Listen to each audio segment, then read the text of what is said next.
ഇന്നത്തെ സിമ്പിൾ നോമ്പ് തുറയാണ്. എന്താ പറയുക, ഈത്തപ്പഴം മാത്രമേ ഉള്ളൂ നമ്മളവിടെ. പിന്നെ ഒരു ഈത്തപ്പഴം ഉണ്ട്, ഈത്തപ്പഴമല്ല, തണ്ണിമത്തം മാത്രമേ ഉള്ളൂ.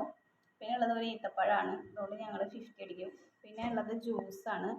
ജ്യൂസ് എന്ന് പറഞ്ഞു കഴിഞ്ഞാൽ ജ്യൂസിൻ്റെ കളർ കണ്ട ഞങ്ങൾ ചിലപ്പോൾ എന്ത് ജ്യൂസാണാവോ വിചാരിക്കും.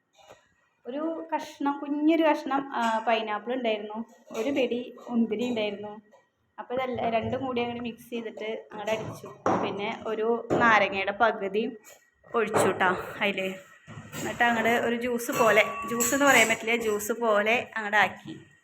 അപ്പോൾ ഇതാണെന്ന് നമുക്ക് നോമ്പ് തുറക്കുള്ളത്. പിന്നെ ഞാൻ പത്തിരി ഉണ്ടാക്കിയിട്ടുണ്ട് കേട്ടോ, പത്തിരിയും മുട്ടക്കറി ഉണ്ടാക്കിയിട്ടുണ്ട്. അപ്പോൾ ഇന്ന് എന്താ പറയുക, നോമ്പ് തുറന്നതിന് ശേഷം നിസ്കാരം കഴിഞ്ഞിട്ടൊന്ന് ചായ കുടിക്കാമെന്ന് വിചാരിച്ചിട്ട് കട്ടൻ ചായ വെച്ചിട്ടുണ്ട്. പിന്നെ ഇതാ മുട്ടക്കറി ഉണ്ടാക്കി വെച്ചിട്ടുണ്ട്. നമ്മൾ പത്തിരി ഉണ്ടാക്കി വെച്ചിട്ടുണ്ട് കേട്ടോ, പത്തിരി ഉണ്ടാക്കി വെച്ചിട്ട്. അപ്പോൾ ഇന്നൊരു സിമ്പിളായിട്ടുള്ള നോമ്പ് തുറയാണ്. ഫ്രൂട്ട്സൊക്കെ കഴിഞ്ഞു, പിന്നെ ഇനി വാങ്ങിച്ചിട്ടൊന്നുമില്ല. ഇനിയിപ്പോൾ മാസാവസാനമായില്ലേ, അപ്പോൾ ഇനി ഇങ്ങനെയൊക്കെ തന്നെ ഉണ്ടാവുള്ളൂ കുഞ്ഞു അല്ലേ നമ്മളെ. അപ്പോൾ ഞങ്ങളെന്തായാലും നോമ്പ് ഇറക്കട്ടെ കേട്ടോ, അപ്പോൾ വാങ്ങി കൊടുക്കും.